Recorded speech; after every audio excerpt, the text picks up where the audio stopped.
మా ప్రొడ్యూసర్ మురళీకృష్ణ గారిని మాట్లాడవలసిందిగా రిక్వెస్ట్ చేస్తున్నాం. So please.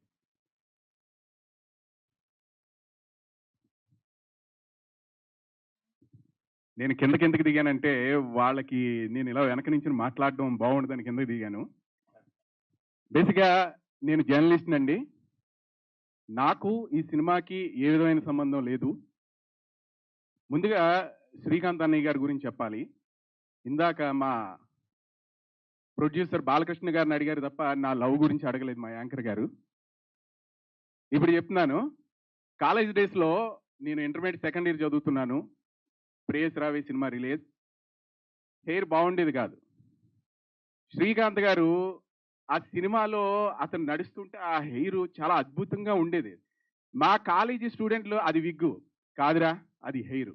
ఈ బెట్టింగ్లు ఎక్కువగా ఉండేవి. అయితే అలా హెయిర్ రావాలంటే ఎలా వస్తుంది? ఒక్కొక్కడు ఒక్కొక్క నాలెడ్జ్. ఇప్పుడు సోషల్ మీడియా వచ్చింది. అప్పుడు అలా కాదురా, కొబ్బరి నూనెలో నిమ్మకాయ పిండి రాస్తే ఆ హెయిర్ అలా వస్తుందిరా, అలా రాయంటే వారం రోజులు రాసాం. తర్వాత పేలు పట్టేసేది తప్ప అలా రాలా. తర్వాత ఇంకొకటి ఏదో. తర్వాత శ్రీకాంత్ అన్నయ్య గారు హెయిర్కి పిచ్చ ఫ్యాన్ నేను. ఎందుకు అని అంటే ఆ హెయిర్ ఇప్పటికే చూస్తూ ఉంటే అలా ఉంటే బాగుండని అనిపిస్తుంది నాకు. నెక్స్ట్ తర్వాత మా శివాజీ రాజా గారు. ఆ కామెడీ టైమింగ్, ఆ ఎక్స్ప్రెషన్స్కి నేను పిచ్చ ఫ్యాన్. ఒక ప్రొడ్యూసర్గా నేను ఎలా మారానన్నది కూడా చెప్తా. కొద్దిగా టైం తీసుకుంటాను, ఎవరు ఏమనుకోవద్దు. తర్వాత శ్రీలేఖ గారు. మా అమ్మగారికి ఆవిడంటే ఎంతో పిచ్చి. ఆ ప్రేయస్ రావే సినిమాలోని ఆ చిలక సాంగ్ ఉండేది. రా చిలక రా చిలక సంథింగ్ ఏది సాంగ్. ఆ సాంగ్ ఆవిడ అప్పుడు ఆ రోజుల్లో వాక్మ్యాన్ అని ఉండేది. ఒక టేప్ రికార్డులో క్యాసెట్ పెట్టి హెడ్సెట్ పెట్టుకుని ఆవిడ వినేవారు వంట చేసుకుంటూ. ఆవిడకి అంత పిచ్చ ఫ్యాన్. అంత చిన్న వయసులో ఆవిడ సాంగ్ కంపోజ్ చేశారా? ఆవిడకి డౌట్. ఇంత అద్భుతమైన సాంగ్ ఎలా కంపోజ్ చేశారు? ఈ సోషల్ మీడియా లేదు. పేపర్లోని అప్పుడు సితార్ పేపర్ వచ్చేది. ఆ పేపర్లో కటింగ్లన్నీ చూసుకుని ఆవిడ చదువుకునేవారు ప్రతిదీ. మీకు మా అమ్మగారు చాలా పెద్ద ఫ్యాన్ అండి. తర్వాత పృథ్వీ గారు. నాకు చాలా కోపం. ఎందుకు కోపం చెప్తా. పెళ్లి సినిమాలో నన్ను చాలా ఇరిటేషన్ తెప్పించారు సార్ మీరు. మీ యాక్టింగ్కి నా సలాం. నెక్స్ట్ మా పృథ్వీరాజ్ గారు. ఇంకా మాటల్లో చెప్పాలంటే ఏముంది? మా సినిమాలో ఆయన చేసిన కామెడీ మీరు తెర మీదే చూడాలి. నెక్స్ట్ మా బాలకృష్ణ గారు. మా అందరికంటే మెగా ప్రొడ్యూసర్. అతను చిన్న కుర్రోళ్ళలో చిన్న కుర్రోడు, పెద్దోళ్ళలో పెద్దోడు. సరదాగా మాట్లాడాలి అని అనుకుంటే ఓ 10 నిమిషాలు కూర్చొని మాట్లాడచ్చు. అంత మంచి వ్యక్తి. మా ఆకులు సురేష్ పటేల్ గారు. ఆయన మాట్లాడాలి అని అనుకుంటే చాలా సరదాగా మాట్లాడతారు. మా ఇద్దరికి పరిచయం చాలా తక్కువైనా చాలా బాగుంది, చాలా హ్యాపీగా ఉంది. వీళ్ళతో నేను జర్నీ కూడా చాలా సంతోషంగా చేశాను. నెక్స్ట్ సినిమాల ప్రొడ్యూసర్ని ఎలా అయినా చెప్తున్నాను. నేను జర్నలిస్ట్ అండి. మాది పిఠాపురం. పిఠాపురం దగ్గర చేబ్రోలు. నేను రాజమండ్రిలో నేను RRR గారి ఇంటర్వ్యూ తీసుకుంటున్నా. రఘురామకృష్ణరాజు గారి ఇంటర్వ్యూ. నాకు ఫోన్ వచ్చింది మా ఊళ్ళో ఒక వ్యక్తి దగ్గర నుంచి. మీ ఇంట్లో సినిమా తీస్తారంట సార్, మీరు పర్మిషన్ ఇస్తారా అని. సినిమా వాళ్ళు ఇంట్లోకి వచ్చి పాడు చేసేస్తారు, పర్మిషన్ లేదు అని చెప్పా. అది కాదు, మన ఊరు వచ్చి తీస్తున్నారు కదా, మీ ఇల్లు మాది పెంకిటిల్లు అండి. నీట్గా మన కేదార్ శంకర్ గారు చేసిన ఇల్లు మా ఇల్లే. మీరు సినిమాలో చూస్తే తెలుస్తుంది. ఇవ్వాలి బాగుండదు కదా అని అంటే ఎవరు డైరెక్టరు? మహేష్ చంద్ర గారు. ప్రేయస్ రావే. ఓహో సరే ఓకే చెప్పా.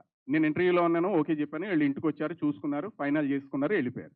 మరుసటి రోజు నేను ఆఫీస్కి వెళ్తున్నా. కెమెరాలు, క్యారవాన్లు, జనరేటర్స్ అన్నీ నా ఇంటి ముందు పెట్టారు. సార్ వచ్చారు, చూసా. మాట్లాడాలి అని అనిపిస్తుంది కానీ దగ్గరికి వెళ్ళడానికి భయం వేస్తుంది. ఎందుకు అంత పెద్ద డైరెక్టర్ని నా ఇల్లే అని చనువు తీసుకుని మాట్లాడినా, లేదు సార్ అని ఎలా మాట్లాడాలో తెలియక ఆగిపోయా. లోపలికి వచ్చారు. మా ఊళ్ళో వ్యక్తి ఒక అతను ఇల్లేండి అని పరిచయం చేస్తే చాలా క్లోజ్గా జోవియల్గా మాట్లాడారు. మనకి చనువు దొరికింది. మా ఇంట్లో ఫస్ట్ డే షూటింగ్ అయిపోయింది. షూటింగ్ అయిపోయిన తర్వాత ఆ షూటింగ్ ఆ మానిటర్ దగ్గర నించుని ఉన్నా. నేను టీవీ ఛానల్లో గోదావరి కిట్టయ్యగా ఒక క్యారెక్టర్ చేశాను. 4 years చేశానండి. Most powerful and popular programme అది. ఆ గోదావరి కిట్టయ్యని నేనే. మీరు యూట్యూబ్లో కొడితే గోదావరి కిట్టయ్య అన్న మొత్తం నా డీటెయిల్స్ అన్నీ వస్తాయి. నాకు డైరెక్షన్లో టచ్ ఉంది, స్క్రిప్ట్ రైటింగ్లో టచ్ ఉంది. ఆ గోదావరి కిట్టయ్య కూడా డైరెక్టర్, స్క్రిప్ట్ రైటింగ్ మొత్తం అంతా టోటల్ నేనే. డైరెక్షన్ అంటారు ఫిల్మ్ ఇండస్ట్రీలో, ఎలా ఉంటుంది 24 frames అంటారు కదా అని ఆ వెనకాల చేతులు కట్టుకుని ఇలా నించుని చూసేవాడిని. మాట్లాడేవారు. ఓకే. టేక్ అమ్మా అయిపోయింది. అక్కడ. అదేంటి టేక్ అన్నారు అయిపోయింది. అంటే మానిటర్ మళ్ళీ చూసేవారు. దగ్గరికెళ్ళి చూసాం. చాలా అద్భుతంగా ప్రతి ఫ్రేము కూడా ఎంత సింపుల్‌గా అంటే సినిమా ఇంత సింపుల్‌గా తీయొచ్చా? అంటే 'మహేష్ చంద్ర' గారికే అట్లా చెల్లుతుందేమో. అంత అద్భుతంగా టేకింగ్ చేస్తున్నారు. ఆ రోజు సెలవు పెట్టా.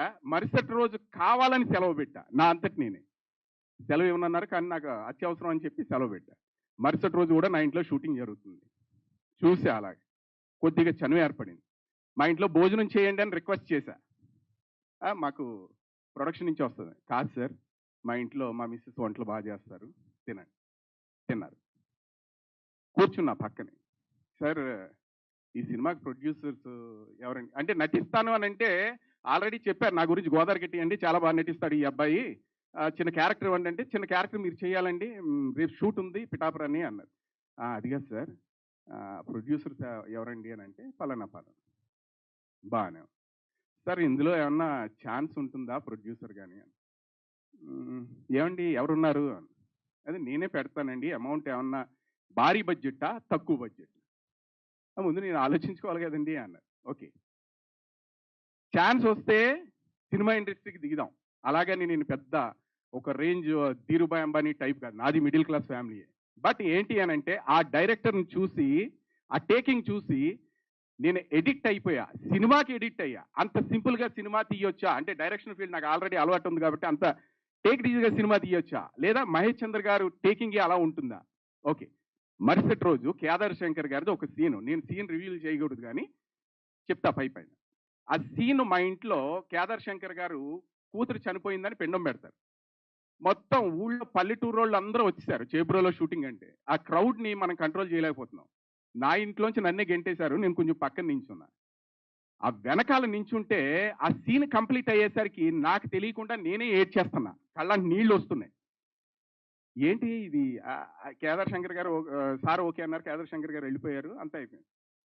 ఆడోళ్ళు నా మొహం చూస్తున్నారు. బాగుండదని తల కిందకు ఉంచుకొని నేను బయటకొచ్చేసా. బయటకొచ్చేసిన తర్వాత సార్‌ని నేను రిక్వెస్ట్ చేస్తే రేపు చెప్తానండి ఆలోచించి అన్న. మరుసటి రోజు పిఠాపురం వెళ్ళా. పిఠాపురం వెళ్ళి ఆ క్యారెక్టర్ చిన్న క్యారెక్టర్ ఇచ్చారు ఇందులో. ఆ క్యారెక్టర్ కూడా చేశాను.